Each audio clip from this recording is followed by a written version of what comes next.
Robin is planning to attend. I believe he said he might be just a couple minutes late. Okay. Well, let's see, 3 out of 5. That's a quorum. Is that, oh, okay. It can't be. All right, well,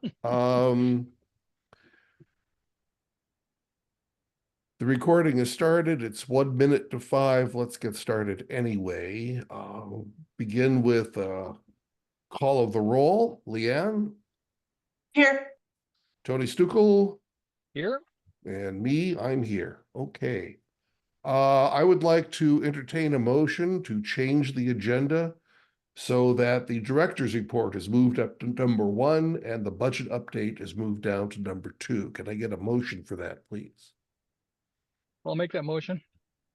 I'll second that. It's been moved and seconded. Is there any discussion?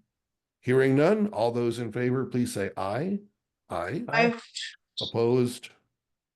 Okay, let's move on to the consent agenda, the approval of the minutes and the approval of the financial reports. I'll take a motion to approve the consent agenda. I'll make a motion to, oh, Nope, Leanne makes Okay, the I got motion. it. Do I hear a second? I'll second it. Okay, it's been moved. Any discussion? Been moved and seconded to approve the consent agenda. All those in favor say aye. Aye. Aye. Opposed? All right, the consent agenda has been approved. We'll move on now to new business and let's talk about the director's report. Jenna. Yeah. Let me share my screen. Hi, Lauren.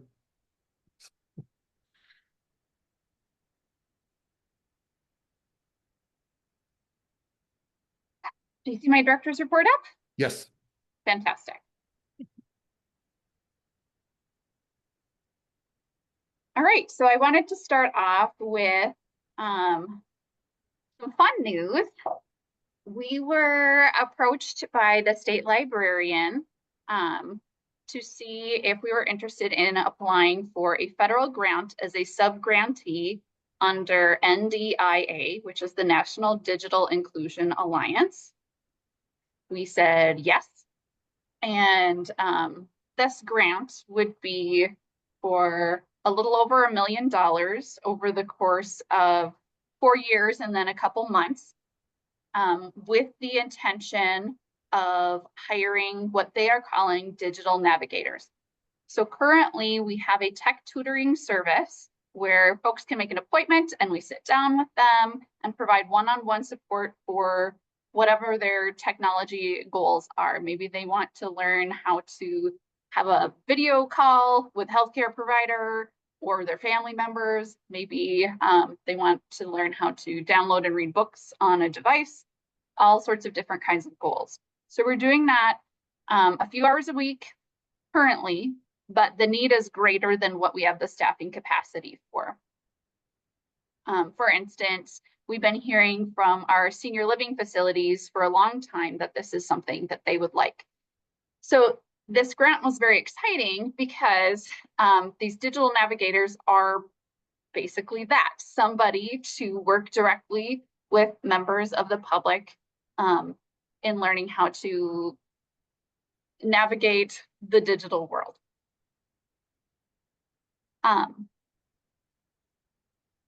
Because it is such a large grant, and because it would, if we got the grant and the board approved accepting those funds, it would mean that we would be hiring people for that grant period. And we would also be allocating some of our existing staff time to managing those folks and handling some of the data.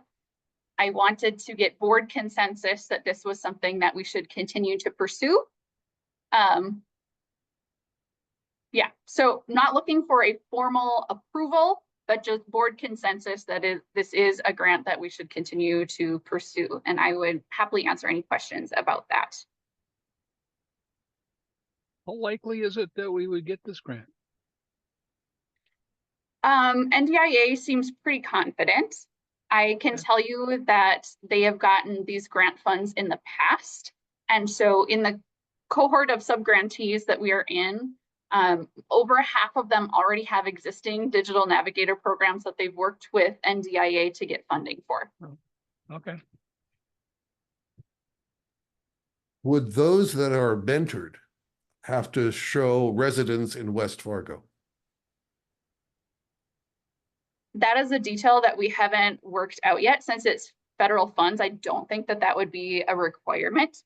Okay, If the demand was so high that that was some rails that we wanted to put in place, that is something that we could do. Currently, we're thinking we would be providing the service in our library, as well as sending them out to our senior living facilities where we're doing book delivery already. And some other targeted community things, like working with some New American or cultural development organizations to target some of their folks as well. any other questions for Jenna? I think that we don't really need to take a vote on this since we're just being asked for consensus. There's nothing budgetary here. Yeah. So can we just go ahead and say to Jenna, dandy idea? Let's hope we get the money. Sounds like a great opportunity. Okay, Yeah, I it think so does. too. All right, that's the consensus of the board members present. They're expecting that the funds will be awarded on a rolling basis. And so there's potential that we could hear in January, but it could be as late as April of next year about this funding. So I'll keep you informed as we move along. Okay,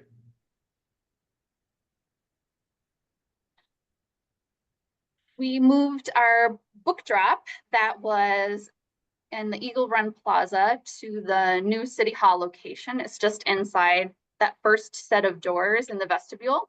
That first set of doors is always unlocked.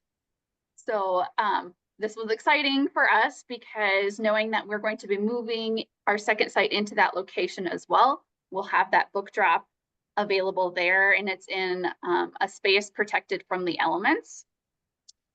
We were having problems with the spot that it had been located at Eagle Run Plaza with folks putting beverage containers and other refuse in that bin. That was leading to some damaged material issues.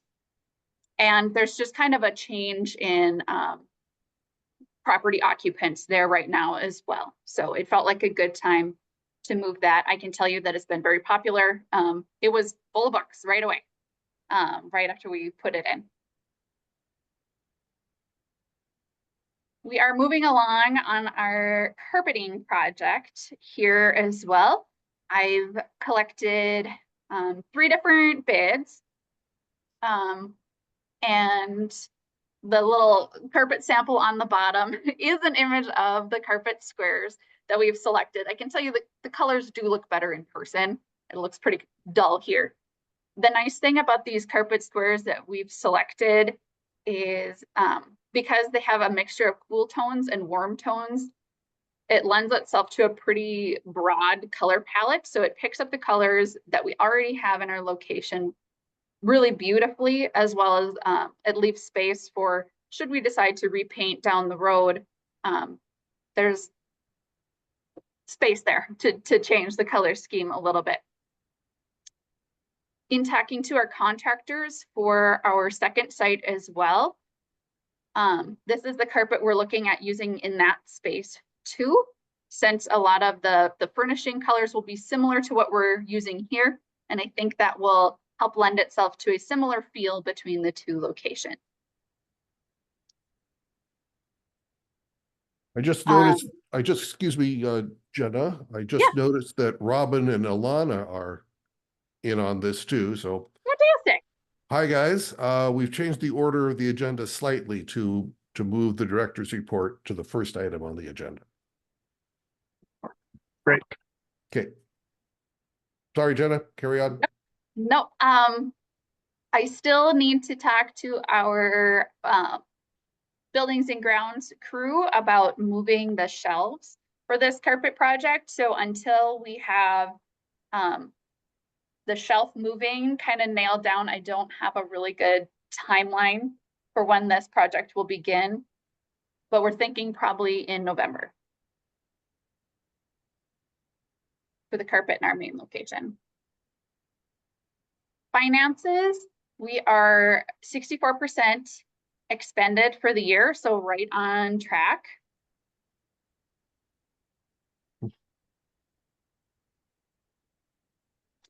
And we have a new library assistant that just joined us. Katie comes with a lot of library experience already, and she's been a great fit.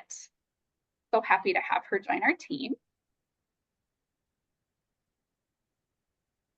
Our circulation number this month I thought was really interesting compared to last month to July. It did go down a little bit. However, that is a normal trend that we see year after year.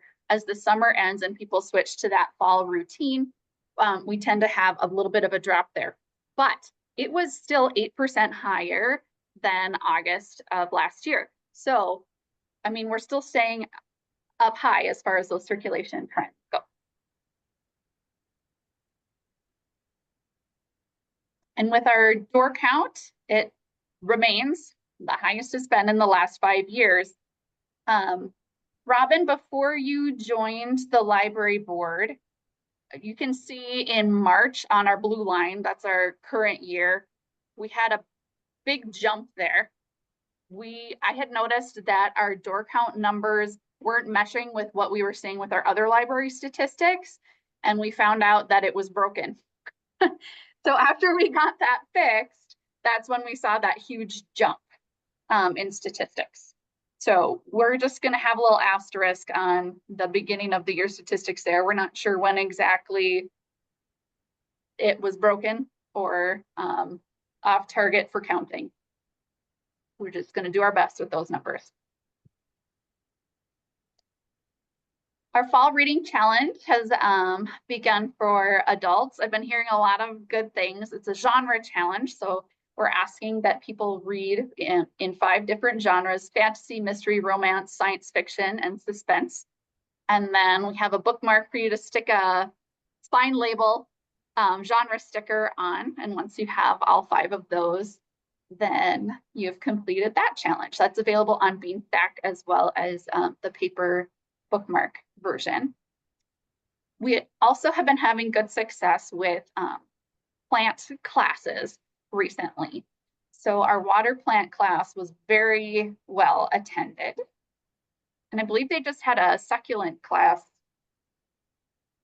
this week as well. One Book, One Community started on September 1st with a variety of programs at all of our area libraries. This is a big effort between academic public libraries and some specialty community organizations as well, like the Historical and Cultural Society of Clay County. This year they're reading The River We Remember by William Kent Krieger. And the book talk is going to be at Concordia College on October 29th at 7 p.m. I've heard him speak before and he is fantastic. Plus his books are really great too. And it's nice to have such a wonderful best-selling regional author that we can pull for an event like that. Has anyone read any Kruger mysteries? No, I haven't. Besides me and Jenna. Okay, they take place in northern Minnesota, and Boundary Waters area thereabouts. I recommend reading them in order because the character develops and things happen that would be difficult to pick up on if you start in the middle. There's about lead characters called Cork O'Connor. He's a sheriff up there. And I think there's maybe 12 or 13 in the series already. Really engaging. It's good stuff. Especially as the nights start to get a little longer. It'd be a good time to spend with those books. Can I jump into this one though? Sure. Like, will I be able to jump into this and be okay? This You'll is be fine. not part of the series. Oh, This yeah, book, got this it. particular. Okay. Yeah. What's the time frame for the series? Roughly. Current, Okay. modern day.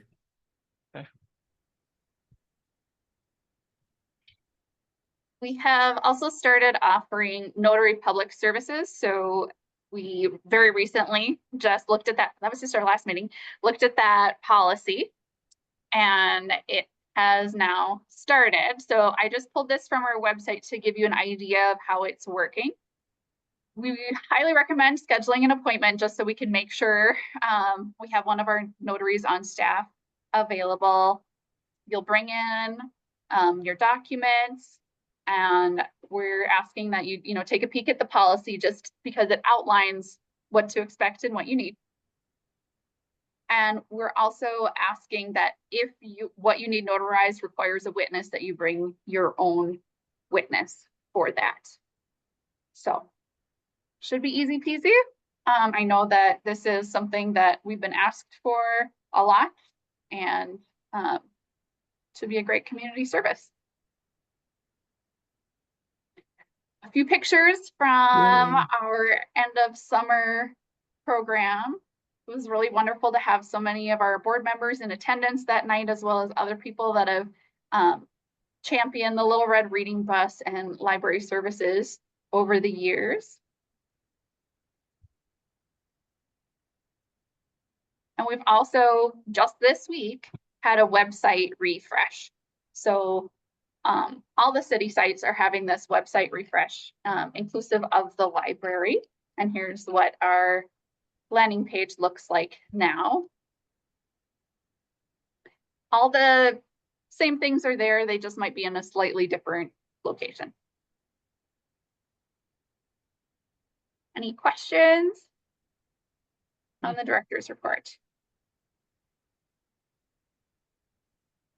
Dandy. That was good. Thank you. Thank you, Jenna, very much. Let's do the monthly impact report, then we can get to the budget. The monthly impact report is not one that we tend to go over in the meeting. It's just provided Okay, for your reading later. entertainment, yes. Dandy, then let's talk about the budget. Let's talk about the budget. All right. I'm going to share my screen again then.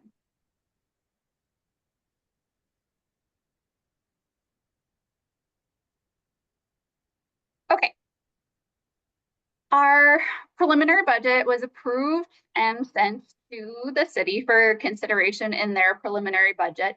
Since then, we have been asked to continue looking at these things to see if there were any other areas we could make some cuts, do some changes. Over the course of the last few months, we have been continually looking at a lot of these areas. I have highlighted in green areas that have changed since we approved this last.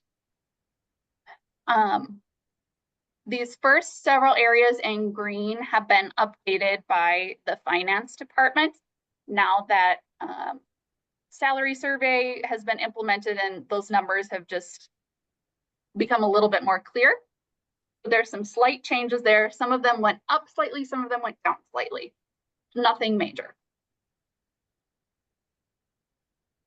Travel and education. I spent some time outlining exactly what conferences and trainings and things people are planning to attend and like line iteming that all out. And so I have reduced this line a little bit to get closer to what our actual ask is going to be. You might see that in 2023, it's significantly lower than what our ask is. But in 2025, there is going to be a library tri-conference in Grand Forks. And this is a really great opportunity for us to bring a lot more staff to a really big library conference that ordinarily we would never be able to afford to send people to. So I'm hoping to take advantage of that. And I intend to ask later this fall when we're doing our holiday closures and looking at our staff day closures as well. to see if we can use our fall staff training day that we've had traditionally in the past to send people to that conference in Grand Forks. And then we'll just all carpool for that. Who is the sponsor of that conference? That's MPLA. Okay, So it's the North Dakota Library Association, MPLA, South and Dakota. Kristen, Mountain Plains Library Association. Yeah, and South Dakota Library Association. in South Dakota. All together, yeah. So that'll be When a real was it? great one. When will this be again? This It'll be, fall? it'll be October of 2025. Okay. Reserve Kristen your is seats chiming now. in because she helps plan the North Dakota Library Conference, so.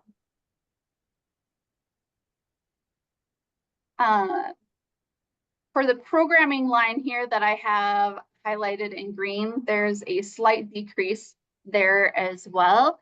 Kirsten and Lauren took a hard look at programming expenses, and they felt that they could drop that down a little bit with some of the decreases we were planning on there. And then between books and audio video, there's been a little shifting.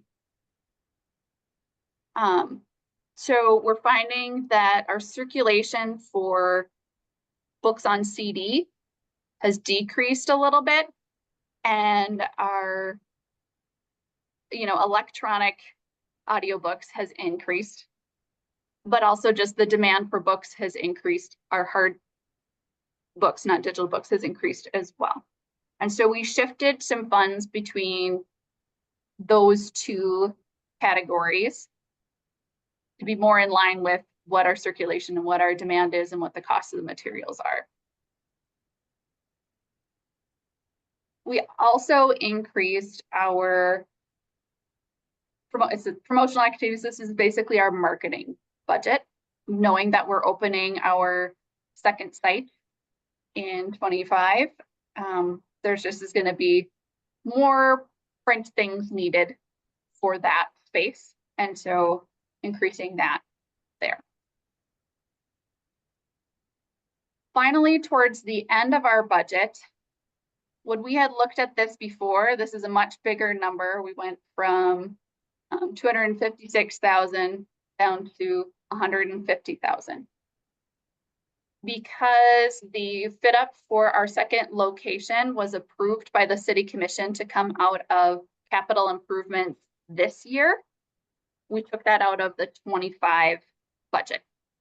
So that's that big decrease there. The carpet is still remaining in this line as it is going to be a capital improvement sales tax expenditure. That was approved as a part of that whole package by the city commission. But it's staying in our line here because of how finance wants to code things. So it's not coming out of our mill levy. It will come out of those capital improvement sales tax dollars. But as those bills are paid, it will still be reflected in that line. Does that make sense? At least that's the current plan. The city has hired a new finance director who will be starting at the end of this month. And who knows, maybe things will change a little bit once he is in place and with how he likes to do things and how he wants to code that. But for right now, that's staying right there.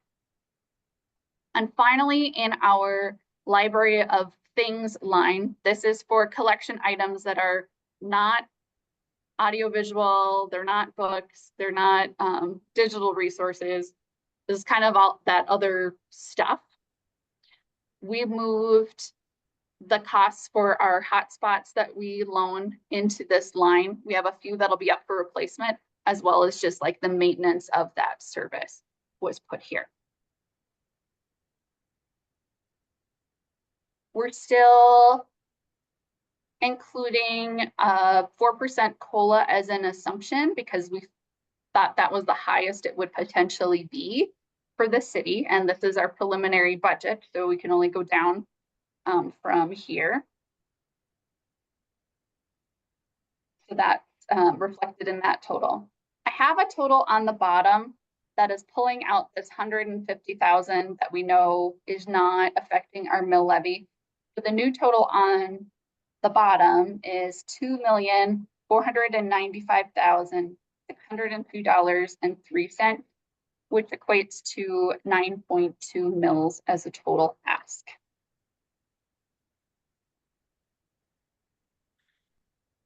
Even though this probably should have been put on the agenda as an action item, I know that the city administrator would love us to submit a new updated preliminary budget reflective of these changes. So if the board would entertain a motion to approve this updated preliminary budget, that would be my recommendation. Do I hear a motion for same? You do hear that motion. I'm sorry? Alana, I make the Oh. motion to update the budget I'm for. sorry. Oh, never mind. Okay. Is there a second to that motion? Second. It's been moved and seconded to resubmit. Is that what we're doing? Yeah, okay. To Submit the resubmit, update, yeah. yeah, to submit the update to the preliminary budget. Are there any questions, any further discussion? Hearing none, we'll move to the vote. All those in favor, please say aye. Aye. Opposed? All right, the motion passes, and please revise and resubmit. Will do. Thank you. Certainly. Moving on then to the Summer Boost Impact Report. Jenna. I'm gonna let Kirsten and Lauren Yay. take the reins on this report, as this program is their baby all summer long. They worked so hard. Their teams did fantastic, and I think they should shine here. So thank you for joining us, Kirsten and Lauren, for this. Lauren, I'm gonna let you jump into this first slide. All right, so each summer we have a different theme for our summer reading program to kind of theme our activities around and kind of our images and things like that. So this summer's theme was Eras of Adventure. So we had lots of fun each week having different types of adventures that we focused on, from things like planes, trains, and automobiles to outer space to pirates and kind of everything in between. This theme was really fun because it was a great way for patrons and participants to really use their imagination and be creative and kind of explore new things. And we got to kind of adjust and have fun each week in really different ways. So one of the big kind of driving forces of our summer programming is our reading challenge. So it's kind of a breakdown of our great challenge we had again this summer. Our participation in the program was up in all age brackets, with the exception of our older teens, that kind of 15 to 17-year-olds. But they essentially kind of just maintained the amount of participants there.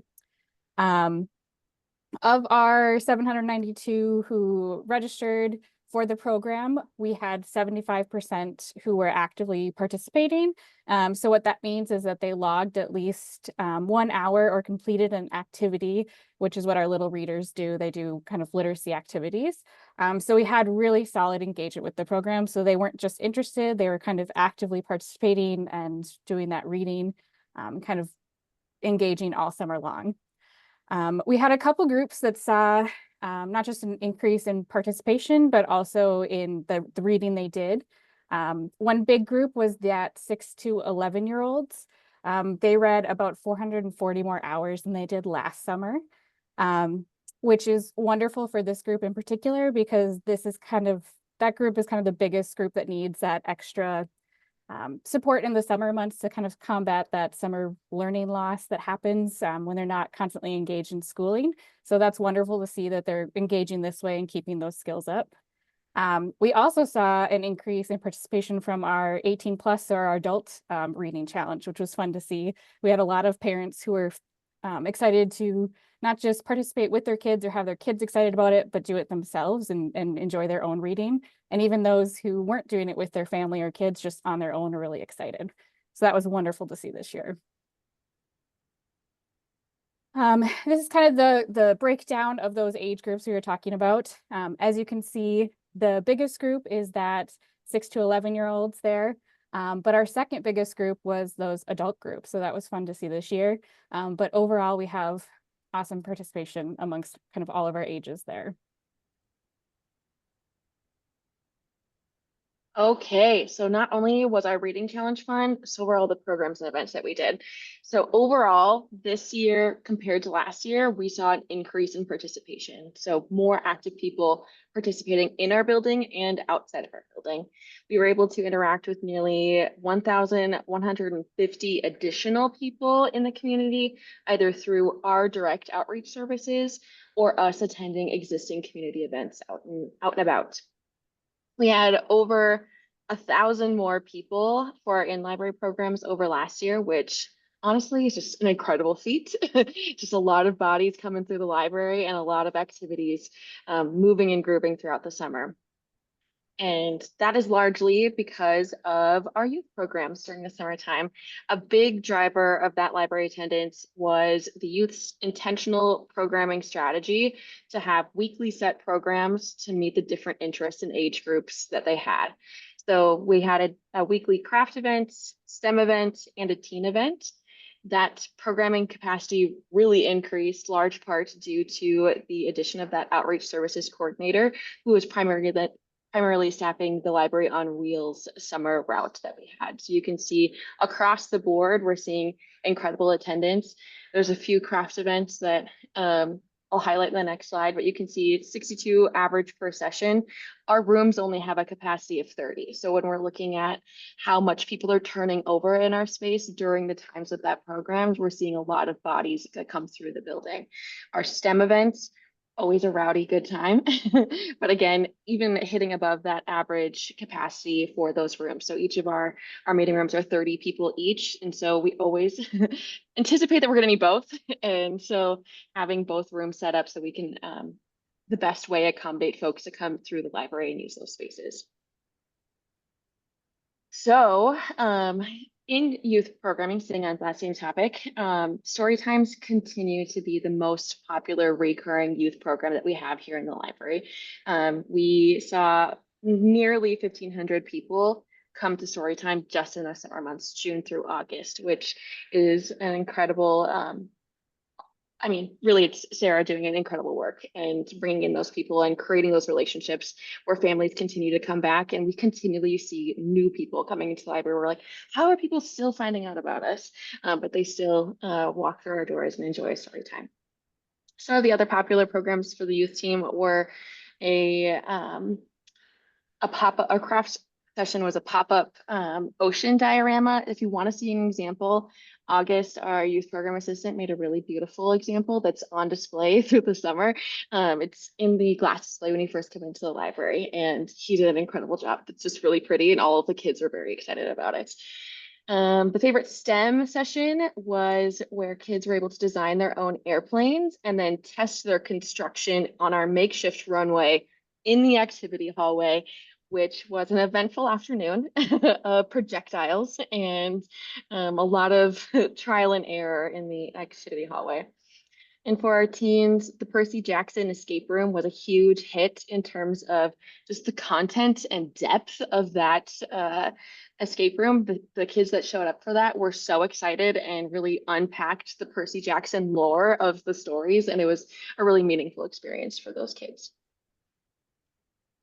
As we look to the adult side of things, we saw a huge increase in programming for adults this summer, which is a direct reflection to the dedicated circulation hires that we had this spring, which really allowed the adult services team to focus on their primary job duties of adult services. And that's reflected in the numbers that we saw come through our doors for programs. We continue to have a group of people that are recurring, and we still get new people that come to our Monday matinees each week. The room is constantly full for our movie attendees. I think it might be partially the popcorn, but also the movie selections. A movie and a snack is a great way to get folks into the library, and they're meeting people and having that social engagement that for some folks that's their only time where they get to meet others and see familiar faces throughout the week.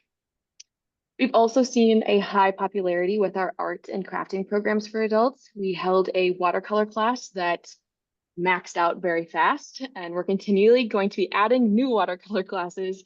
So those folks that missed out that first time, that they'll be able to join us in future classes. We held a flower pressing class that was also very popular too.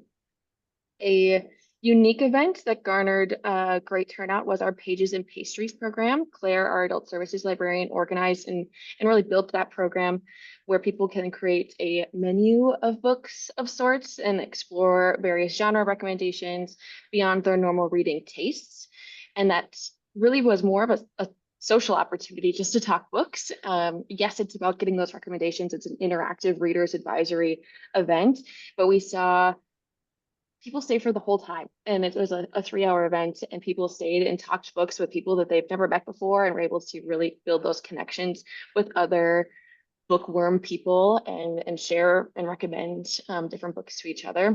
We also saw a really interesting mix of ages and demographics at the event. And so it was really just a wide success and being able to meet different people's needs throughout the community just by talking books. So that is what I have for programs. Let's move on to the Little Red Reading Bus. We had another successful summer out on the route, popping up into the parks, bringing the library out into the community that way. Although we were down slightly in total visitors from last year, we saw very consistent numbers for average visitors per stop from last year and also throughout the summer months this year.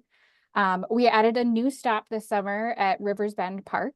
That neighborhood is situated kind of near the new City Hall location and where the future satellite location will be. And when we were there, we were able to kind of capture good community feedback and kind of needs of library services in that neighborhood. And they seem very excited to have us out in that area. Goldenwood saw the highest engagement this year. Which was wonderful to see. It's kind of largely made up of the families from that neighborhood. And the numbers at that stop nearly doubled from last year. So last summer we saw about 30 there. This year we saw 55 to 60 at a stop. So it was wonderful to see kind of that increase and the families excited about the library there.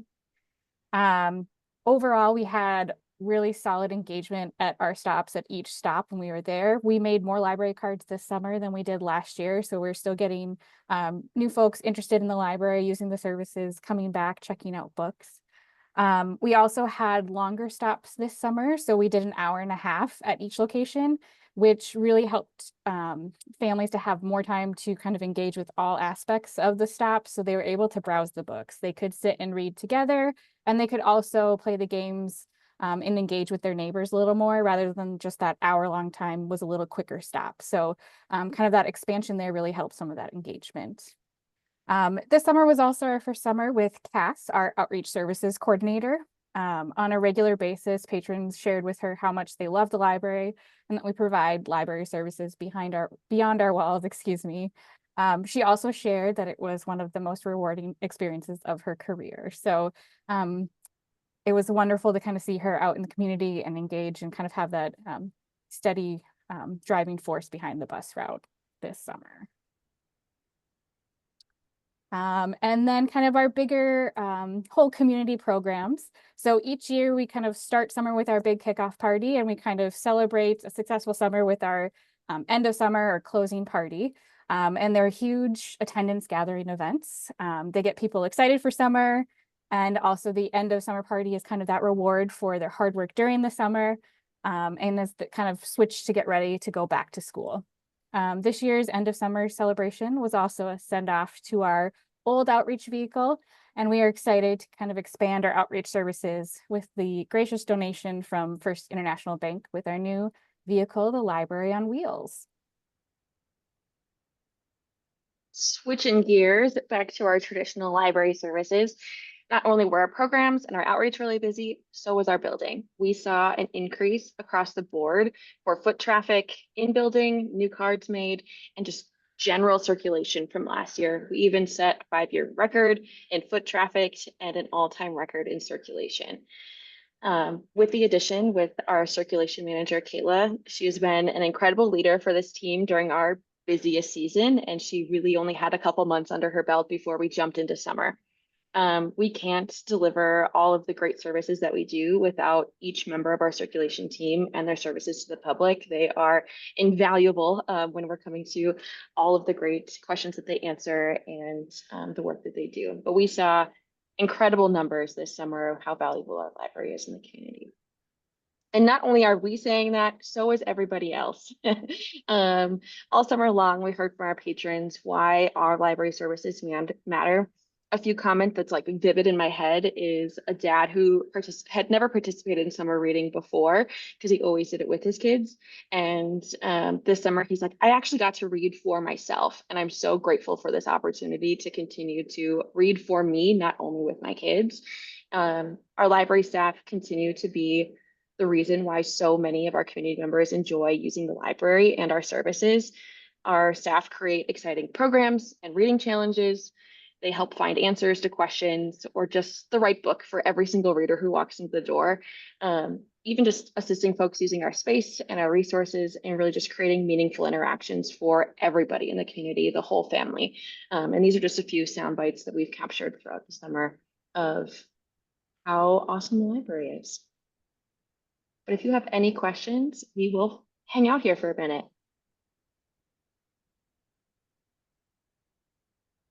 Well, I Thank you. can't begin to tell you how proud I am of you guys, and I can't offer enough congratulations for all of that work and all of that success. That is just dandy, and congratulations, mazel tov, all that. Sorry. Lots of data to ingest. Very good. Yeah, it's thank you to all of the staff. It's always one of my favorite reports to listen to because it just showcases the efforts of the staff, but then our wonderful community and the importance of the library. So thank you both for representing the staff and really supporting our summer programming. Any other questions? Okay, thanks, guys. Thanks very much. We have reached the end of the moving meeting. I will entertain a motion. Oh, before we do that, just a second here. I was checking my calendar and wanted to remind you that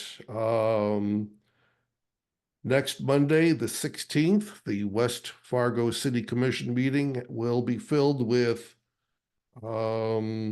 protests and objections regarding the budget, right, Robin? Yep, there will be a public hearing on Monday for the budget. All right. Then on the 23rd of September is a meeting of the commission regarding the final budget, correct? Okay, Yep, that's correct. dandy.